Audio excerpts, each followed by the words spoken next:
Clix, arguably one of the best Fortnite players of all time, actually has one of the worst Fortnite setups ever. In fact, most content creators actually have a better setup than Clix, and he's still performing at a top level, winning cash cups and being amazing at the game itself. Does this mean you maybe don't even need the best setup in order to perform at a top level? Nonetheless, I'm going to show you exactly why Clix's Fortnite setup is actually really bad. Don't get me wrong guys, I'm not going to talk about his PC or his monitor, since of course his PC is top of the line. He has a 4090 and the newest i9. On top of that, a 360Hz monitor, so therefore there should be no issues. But what about his peripherals, which he's using on a day-to-day base? Especially the Clix keyboard itself is an insanely outdated keyboard. Just to put this in perspective guys, the Clix keyboard is using normal Gatron mechanical switches. These are not only insanely old, they're also pretty outdated, because the actuation point on any of these here, no matter if you're using yellow switches, clear switches, red switches or whatever, is at least 2mm.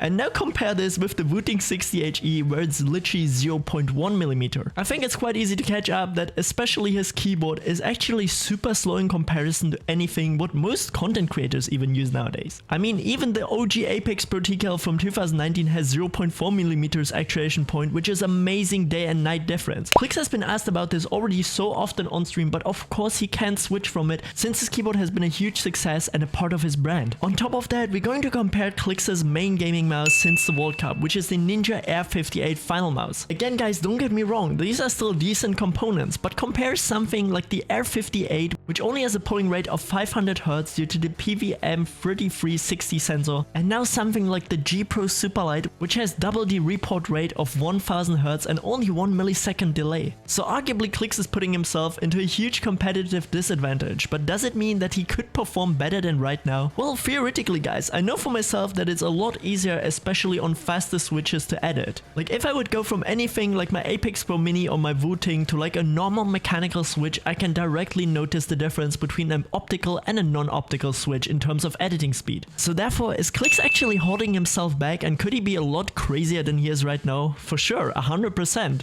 Just imagine if Clix would be using something like an Apex Pro Mini with only 0.2mm actuation point, he could probably be a lot faster than he is right now. Again, I get it, it's part of his brand, he has to use this keyboard basically, and the Matrix X Clix keyboard was a huge success, so therefore tons of people are buying it, he's making a lot of money on the side, and probably even a lot more than from winning a whole FNCS. But I wanted to make this video especially since a lot of people have been DMing me, yo man, I'm playing on a normal mechanical keyboard, can I still perform? Of course you can guys, you can still be an insanely gifted player and even perform on the top tier level just like Clix with outdated hardware. And to be fair, this only applies at a top level, you know, like the top 100 players on NA would probably benefit from switching from a normal mechanical switch to optical switches. Let me know what you guys think about it, and also don't forget to comment down below which mouse and keyboard setup you guys are actually right now using. And let me know, do you think we will ever see Clix switching to something like Wooting 60HE or the Apex Pro Mini? Don't forget to check out the two videos which are right now on screen, and until next time, stay awesome.